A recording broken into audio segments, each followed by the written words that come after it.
Hello, my name is Rich Howard, owner of Architectural Builder Supply. This video is to bring you a closer look at the Schlag that says 23-030-606C Keyway. Here's what it is. This is a very common piece of equipment. This is a interchangeable core. This is Schlag's, what they call their FSIC, their full-size interchangeable core.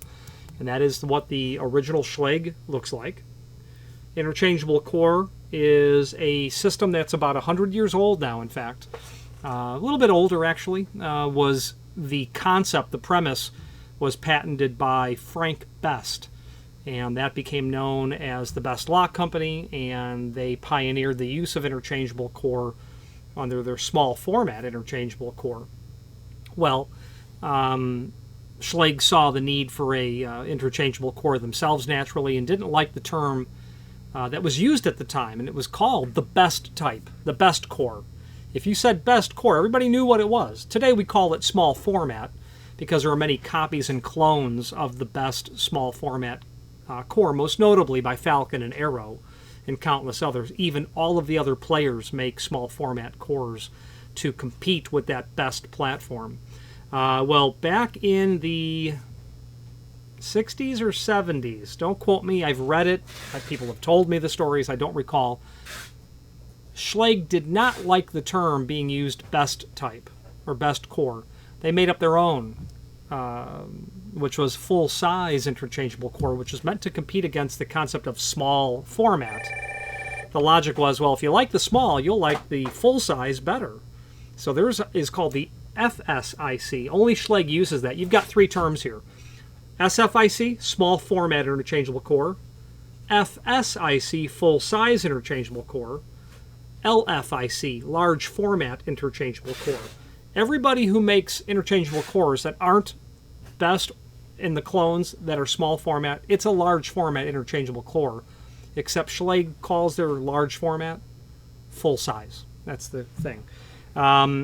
Naming conventions aside, it's a really nice cylinder. This is used, obviously, to immediately with the control key to be able to retract or to remove and then insert a replacement core. The concept of interchangeable core is that you can immediately, with the use of the control key, and I have a control key here, I'll just show you what this looks like. So this is a control key. We know that because it says control. All right, all kidding aside, we know it because of this extra tip, and I believe that's a 7 cut or a 6 cut. Don't quote me, it's one of the two. I would have to look it up. And that extra little cut there allows, when the key is put into the cylinder, that when it's been cut to match the cuts on an operating key, it will retract that pin. This is a blank. There are no cuts on it, so it won't turn. But if I put this into my key originating machine and I cut it to all ones, which is what this is what's called one-bitted, it would pull that pin back. And that pin is what allows the cylinder to stay inside of the housing, whether it be a key and knob, key and lever, rim cylinder, mortise cylinder, whatever it is. And the point of that is you're able to control rights and privileges over that door immediately. So obviously what comes to mind is, you know, someone's been terminated and here we go. 5 o'clock, keys are changed immediately. The advantage of interchangeable core is that a locksmith doesn't have to stand there at the opening and key this material. I've been involved in being called to a job site when there was an eviction happening. I'm literally keying the locks as this person and their belongings are being put onto the curb. Literally, it was quite awkward. But the landlord had me there, my client had me there, client of mine for many, many years, because they needed to pull back rights and privileges over those doors via the key the tenant had and change that. Now with interchangeable core, it's a matter of walking up to it, pulling out the old core, putting in the new core. So the amount of time it takes to say this sentence is how long it takes to flip that over to a new cylinder. Because you've got these spare cylinders in your shop and you've done all the keying to them, you then go to the job site. Now, a residential application like that is probably not typical for any sort of interchangeable core, but imagine the same concept in a school where there's been an issue with a whatever personnel. Let's say that it is a high security situation that you might have at a defense contractor. You might have a hospital application. Whatever it is, you can control that immediately. Every major manufacturer makes a removable or interchangeable core. Name them, they make it. Medico, Sargent, Yale, Corbin Russwin, clearly Schlag, Falcon, Arrow, on and on and on. Many, many other people make them as well. European companies, ASA, Abloy, Dormakaba. They all have their own type of platform, usually. I don't know that Abloy has a multi-lock. Multi-lock is unique to them. Most of them will make small format because of the ubiquitous nature of small format. You'll know it to be, it'll look just like this, figure 8, but the top lobe, this top lobe is smaller than the bottom lobe. In small format, they're both going to be smaller halves of the infinity symbol or figure 8. A lot of people call them a figure 8 cylinder too. But so many people make interchangeable core that you can have that functionality in any keying system really that you want. This cylinder is in a typical Schlag C keyway. There's nothing special about that at all. The reason that this is cut to 1s and not cut to 0s is because you'd be able to turn that key and then pull it out. And that's not handy if you get yourself into a situation where you need to pull that pin back. So you would never have a 0-bitted control key because you'd be solving the shear line at the same time, and you would be turning the shear line, possibly turning that pin as well, possibly not. So, the term O-bitted is used because you want a key blank. Well, this is 1-bitted. Now, pinning the Schlag system is really nice compared to other manufacturers, whether it be Yale or Sargent or Corbin Russwin or Medico. Everybody, most definitely small format. They have their own science as to how their interchangeable cores are pinned. Small format has its own science. Sargent has its own science. Medico, Corbin Russwin, Yale. Well, Yale and Schlag are basically the same, but everybody has their own system. I have, see all those books at the tip of my finger, and there's more there that you don't see. That top book there is on interchangeable core, and it just covers the primary North American manufacturers. And Multi-Lock, I think, is in there as well. Abloy is in there as well. Abloy is a fascinating key cylinder platform. No springs, extremely, possibly the most pick-resistant cylinder that there is. No pin tumblers. Very, very interesting. If you're looking for something outrageously secure from a picking perspective, you probably want to look at Abloy. But Schlag has their, this isn't an Abloy video, but Schlag has their Primus, which is side bit cuts, so your key will look, your key is going to have unusual cuts on the side of it, or there will be two shear lines that will be solved, the one that's here, and then the one that's in the side of the plug as well. So you have to not only lift the side pins, but you have to rotate them as well. Lifting and rotating is a hallmark of Medico pins. Conventional core or interchangeable core, lifting and rotating is a hallmark of Medico. I have read the history of locksmithing in the sense of every manufacturer's. I don't recall if the patent from Medico in the very late 1960s literally invented the lift and rotate method. It may have. So the Schlag system is no different than their conventional keying. So in that regard, if you know how to key Schlag conventional cylinders, you know how to key interchangeable core from Schlag. There are no special rules. Add 10 to the control key, deduct your pin total. With Corbin Russwin, it's a 0 build-up pin, a positive build-up pin, or a negative build-up pin. With high security Corbin, it's chambers 3 and 4 only, and then you have to have stainless pins. Medico requires a certain combination of pins with the build-up pin, so to speak, and you can't violate those relationships between the two pins, but you can if you follow this set of rules. Schlage is really simple and straightforward, and if I was to pin Medico or Sargent or Corbin Russwin, I have memorized. Small format I have memorized. Well, Medico and Sargent, if I was to try to pin their interchangeable core, I'd have to look at my book and say, oh, okay. You know, Sargent has a very similar principle to small format in the sense that there's a build-up pin. But Schlage is just Schlage, and the reason that it's just Schlage, and Yale goes along with all of this as well. Their two systems are the same.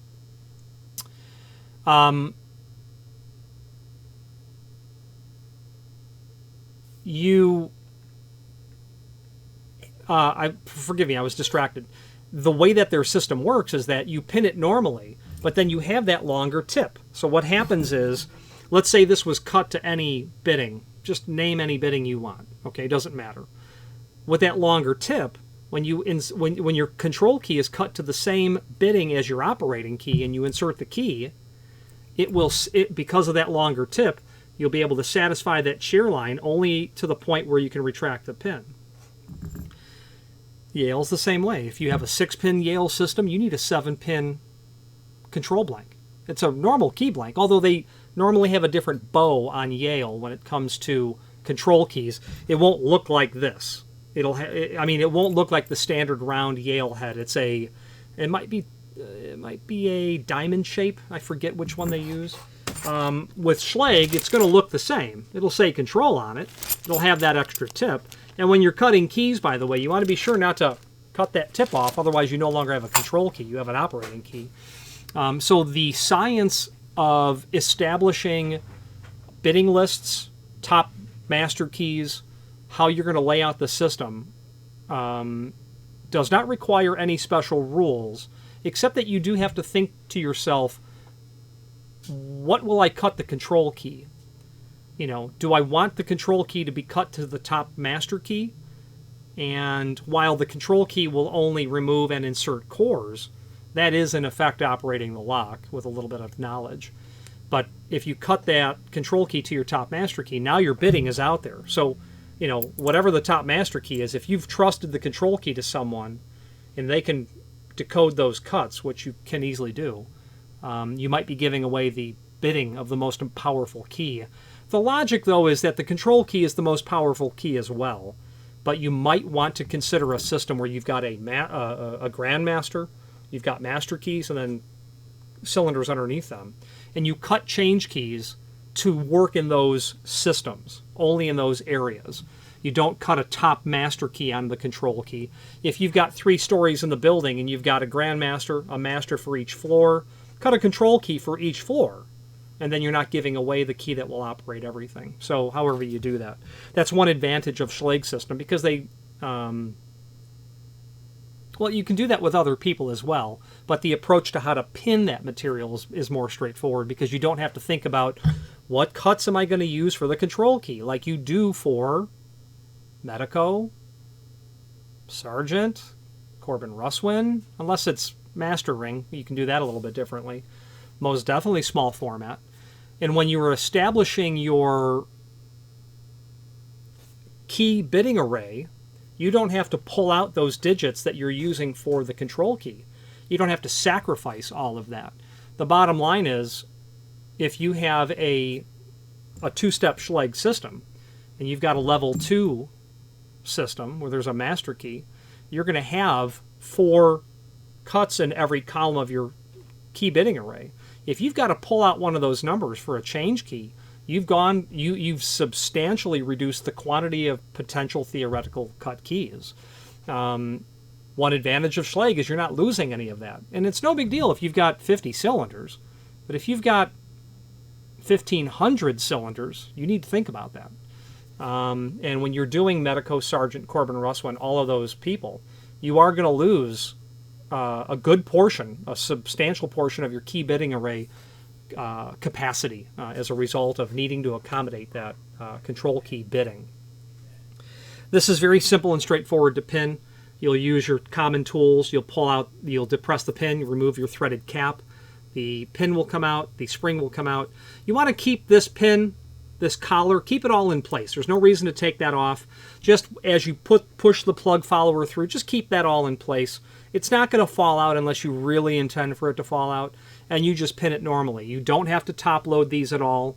Don't pull that off, even though I've had to do it. It's dreadful. And I don't recall why. I think I was needing to pick them open, and I couldn't shim them open for some reason. You know, this front cap will come off. It's just indented on either side. The spring cover will come off, but it's dreadful to do that. But I have had to open them up that way. I don't like top loading. There are locksmiths who only want to top load. I don't like it because I want to see my shear line, so that when I put it back together, I've got a much better idea whether or not it's going to actually work before I button it all back together. Schlage only has one platform of interchangeable core. It's this, the 23030. But when I say one platform, they only have one technology, really. It's this shape, it's this size, it's 6 pins, it's got the retaining pin that's there. They do, however, have different keying technologies. You can do Everest, you can do Primus, you can do, I think it's called Primus SL, which is it's a different branch on the tree of pinning when it comes to Schlag. It's a driverless platform. Makes you think very much of small format, but it's easy to grasp your head around. So the point of the matter is, you can order the most common Schlag keyway there is, the Schlag C, probably the first or second most common keyway on the planet, or at least in North America, with possibly the Quickset keyway being the 1176 being the most common, all the way up to their very restricted key blanks, their key systems, the Primus, Everest Primus XP. You can certainly order that restricted material. It's not a problem. You are entitled to order it, but there's lots of paperwork that goes along. Expanding the system down the road requires verification of data, but that's why people would buy into a restricted system, especially an interchangeable core system, because they need to lock down the rights and privileges over the key blanks. And it's really, you can buy restricted key cylinders in lots of places. You can buy them online, you can probably find them at garage sales. The fact of the matter is, unless you can get this ain't going to do you much good. So all the high security restricted platforms of keying, Schlag et al., and that's Medico's hallmark, really. You can buy their cylinders on an online flea market, but if you can't get the keys, the high security cylinder doesn't do you much good. All these manufacturers do absolutely lock that down. Schlag has, and I've been involved in a peripheral sense, high security installations with Schlag cylinders. I've been a part of getting them more of what they need. They've built another building, so I'm aware of, who high security clients would be. That environment is utterly locked down, and the proper steps and chains and paperwork needs to be filed. The point of all of that is you can have that stuff in their interchangeable core system. And Schlag's environment, I would say, is not the most resistant to picking or other means of bypass. But at the end of the day, it really is a question of many other things. What interchangeable core system you decide on. What's the lock system that you're using? Can you get it in a particular cylinder? What is the lead time like from the factory? What are the procedures like? Using Schlag is a good option because they can give you the very high security lockdown environment. They can give you the most common keyway, possibly the first or second most common keyway, certainly, ever of all time, and things in between, such as standard, no security basically. These keys you can get copied anywhere, pretty much. The only thing that's unusual about this is that it's a 6-pin, not a 5-pin. You can go to an Everest. It's not locked down, an Everest 29. It's not restricted. It is a much better version of this, and as far as I'm concerned, because it has a second element that has to be satisfied. I personally use that because it's not the garden variety thing, even though I don't have to go through hoops to get more key blanks. I can take everything I just said and then add restricted to it. So you do have to go through hoops to get the material, even though the technology is the same. And then you've got the Primus material, Primus XP material, that you have to go through hoops to get that material. And Primus is patented by the same person who patented the ASA twin, I think it was a twin. Finger pins are the same. The concept is different. There's a sidebar in the ASA, but the concept of side pins or finger pins is the same. So all very fascinating sort of material. This is in the 606 finish. Okay, so there's not going to be a whole lot here that you need to be concerned with. It's available in, I've seen it in black, satin brass, satin chrome. So I think what we'll do at this point is we'll switch to the screen view. We'll confirm the finishes that they do it in. They probably do it in, they've got a powder-coated dark bronze, a Venetian bronze, or whatever they're calling it, sort of finish. We'll check that out, and we'll also look at the catalog, and maybe we'll talk about that key bitting array a little bit as well. If you are enjoying this video, please click thumbs up or like, and also please consider subscribing to our channel. Let's move on to the rest of the video. Okay, let's take a little closer look at all of this information. So there's the 23030. Let's take a look at some photographs that we have. That's the label. That's there, obviously. The cylinder and the keys. One bitted, as we said earlier. There's your cylinder. Obviously your retaining pin and collar. Front view, showing the profile, the broaching, I should say, of the C keyway. A little closer up view. You can see those pin tumblers inside of there.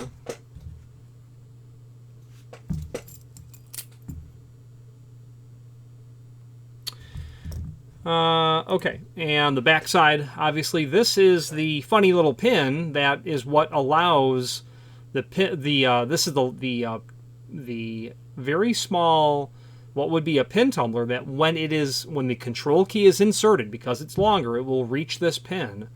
It will be lifted, permitting you to be able to satisfy the shear line of this collar, rotating this retaining pin back. Then your two factory original keys.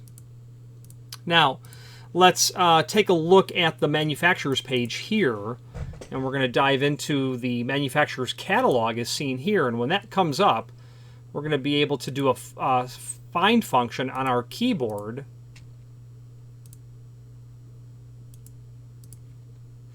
for 23-030.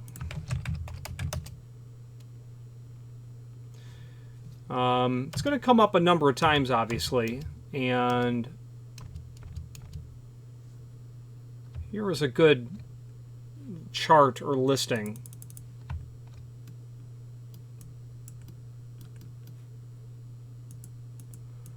So this page is full-size interchangeable core only, just the cores.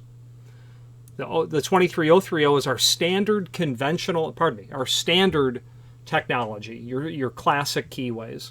Your C through G, the restricted keyways like 1468, it's other numbers like that, would all be this standard style. You can also do the 031 without the Schlag logo. You might not think about it. However, I've got one client in particular who has bought 2 or 3 large runs of those at one time because the end user does not apparently want corporate advertising on the face of their cylinder, possibly. More likely, though, they don't want to give anyone an indication of who the manufacturer of the cylinder is. Knowledge is key, no pun intended. With knowledge, you can think about how you might bypass a cylinder if the information is kept as anonymized as possible. That serves the ultimate goal of security. You can do an SL cylinder. SL technology, I'll show you that in a moment. SL without logo. You can do Primus. Primus without logo. Primus XP. You can do these SL cylinders in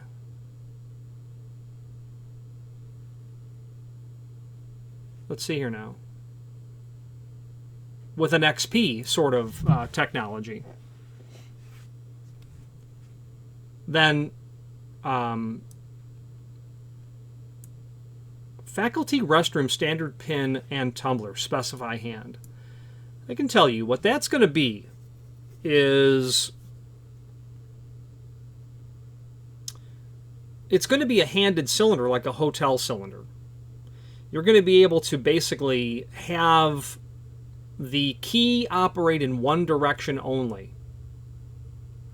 And why that might be helpful is a handed cylinder. There are things such as handed cylinders. How that works is, imagine if you have an exterior door to a school or to your business or to anything, and you want the key to rotate in such a direction so as to only unlock the door or only lock the door, whatever it might be. You might have the ability to have one person who comes early in the morning and their key will rotate in both directions. Pardon me. Their key will rotate in a direction that can only be unlocked. Okay? But the key will not rotate so as to lock it. So you're preventing that key from operating given a certain time of the day. If the staff that is there in the morning is not to be operating there at night, the keys that they possess can literally keep them from doing so. Okay? So that's it's called a hotel cylinder. You might also use your imagination and think about other ways that you could use a cylinder that would work only in one direction. It's called a Brinks cylinder is what it is. That is a term that is used by Corbin Russwin to give a key cylinder a restriction from spinning in both directions. It can only turn in one direction. And was indeed created to serve the needs of a high security type client. And since we've already brought up the term Brinks, let me show you if you wanted to search that a little more thoroughly. From our website, find the word manufacturers. Do a Control F on your keyboard for Corbin. Click on the Corbin Russwin link. Get to the cylinder manual. That's here. I don't think I can index this with my Control F. I can't. So I have an idea of where I will find the information on the Brinks cylinder. What I'll do is I will... I found it. I got it right away. So a Brinks cylinder, originally developed to operate in certain RR Brink detention hardware. Now the term RR Brink detention hardware, if you were to look up the term Mogul, M-O-G-U-L, Mogul cylinders, this is detention hardware, jail, that kind of stuff. They want that key to turn in one direction only. It becomes handed.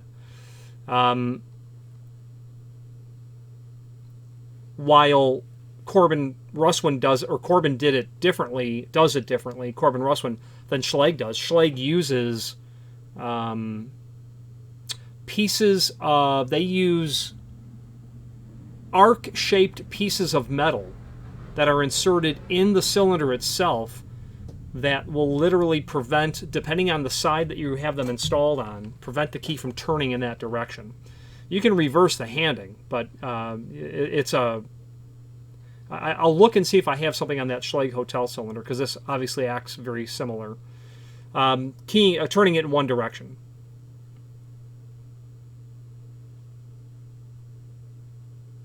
So a non-detention related application for this cylinder could be aluminum storefront. On the entrance of a building, the manager has the master, which turns in both directions. It can be set to hold back the lock during the day and then to release the latch. Employees have the change key only, which means it will only turn in one direction and can't be used to hold the lock back. So you can have a master key that will allow you to rotate this in both directions. And the Schlag system offers that as well, but a modification to the key is necessary.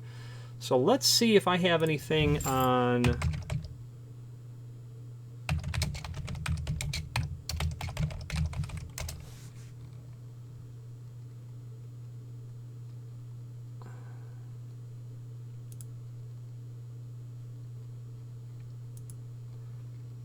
Yeah, this is from the Allegiance site and is what I was attempting to describe. This is that arced piece of metal that will prevent, when it's installed, from rotating. I believe to make a bypass key for that, you're going to notch the bottom or the root of the key blank, I think is how that's going to have to work. Okay. So that's what that would look like. Sorry for that detour. I thought it would be interesting to see what a handed cylinder, a hotel cylinder is what they used to be called. Hotel cylinders would be used to only allow certain access. You know, you don't need to have the hotel cylinder is a different function. It basically means that when it's locked in the locked position, it's not going to allow a standard key to operate. A hotel cylinder actually, forgive me, it's not quite, using the term hotel is incorrect in this sense, where you've got a handed cylinder.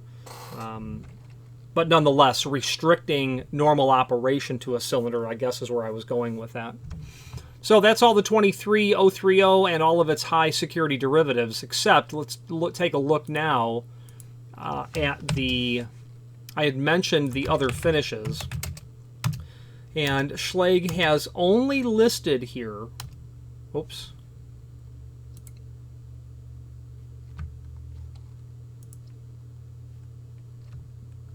.606 and .626 listed.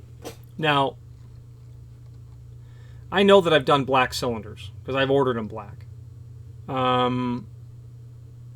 So I can't explain why it's not listed here in the price book, the current price book. So be mindful. You might be limited to just satin brass and satin chrome.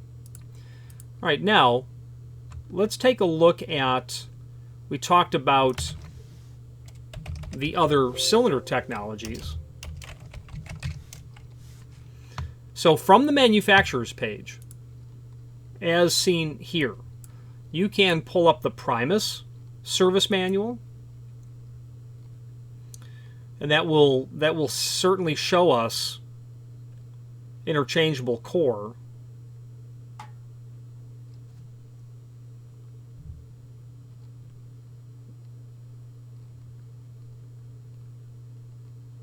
In addition to explaining the different levels of Primus.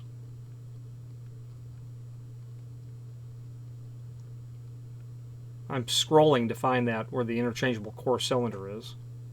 There we go. So it gives us part numbers for the different technologies. But unfortunately, I don't really see a service manual here for that. It's pretty simple and straightforward. You just have to be mindful of the finger pins that are in there, and whether or not it's interchangeable core or conventional core, this is what it looks like. Okay. The ASA system is very similar as well. It's similar in concept, but they achieve the same thing two different ways.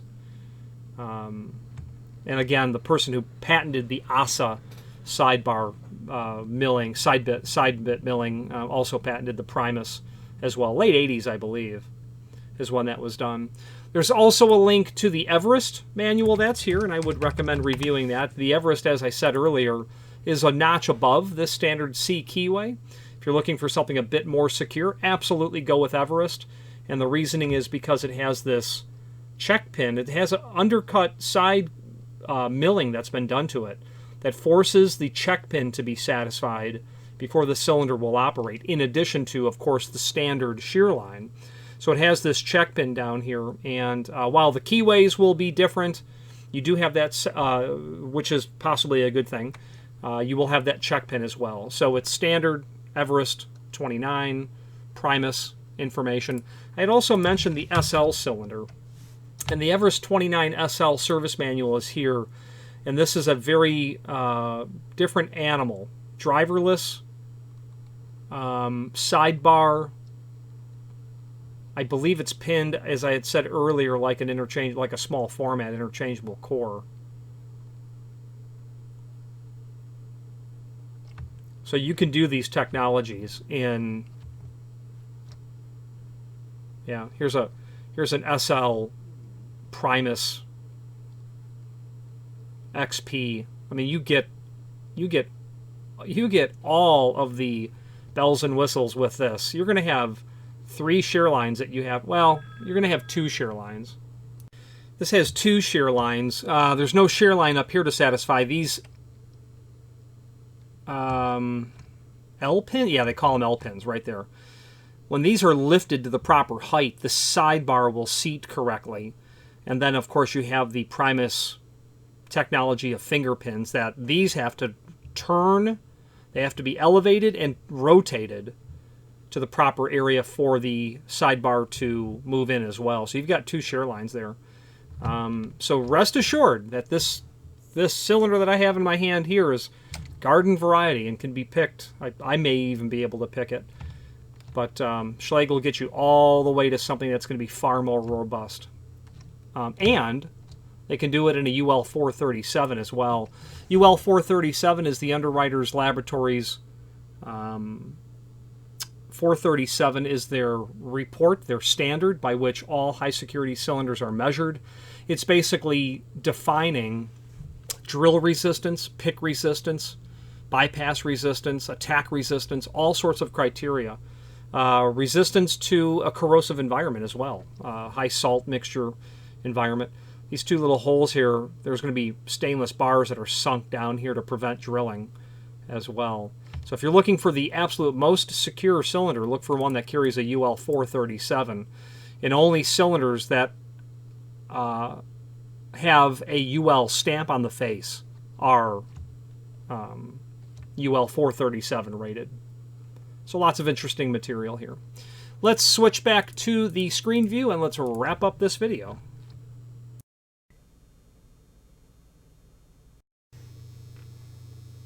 Let's actually go ahead and take a little deeper dive into this cylinder.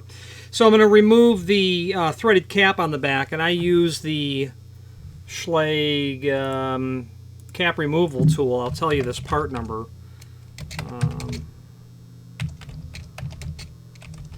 It's a costly tool from Schlage, but the fact of the matter is it's a real time saver. If you're literally doing 100 cylinders, you know, or any sort of quantity. This part number is M504-056. I would recommend it always. Okay. And, you know, it's going to be a real, be a pretty good time saver is just the bottom line. So we've got our tool here, and you're going to install that in, and I'm just going to remove the threaded cap. You know, I happen to use this tool for this sort of project, and because it's just so quick to get it all off. Okay, so the threaded cap comes off. Then you're going to have your drive pin, I believe they call that, and then the spring that's inside of there. You don't want to lose that. Then at this point, the cylinder is going to come apart like any other cylinder. You know, typical. Insert it clockwise 90 degrees. I'm keeping my finger on the collar here because I don't want that to move, and I'm going to push my plug follower through. Okay, so I've got the cylinder removed, and I'm just going to put that aside for a moment. And at this point, you know, we can without any trouble remove that. That will come off. No trouble at all. Then that pin that's in there. Okay. So that little hole that's on this side is where that pin's going to go into. So I'm going to stick that back in there. Push my plug follower through. I'm going to switch to my higher magnification. Then on the cylinder itself is where you see obviously the 6 chambers. Okay. What you see here though is that pin that gets elevated by the control key. So I'm going to actually cut a control key now. Again, this is all ones. I'm going to use my Prolock Blue Punch for doing that.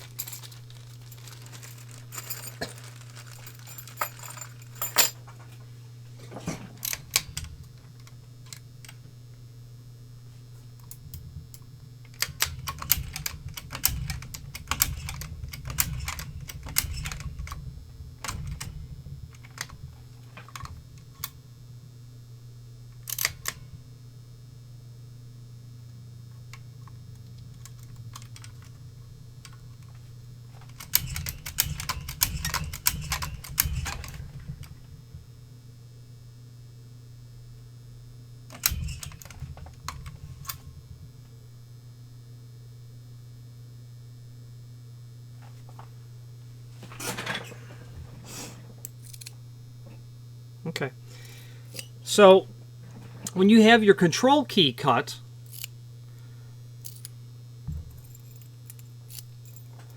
everything here is flush when the operating key. Now when you insert the control key, that extra tip that's there, you'll notice it pushes that pin up. Pin up, not pin up. That's what's going to allow you to engage and retain or pull back the pin. Okay, so let's do this. Let's put the cylinder back together, and then we'll test our control key and show how it works.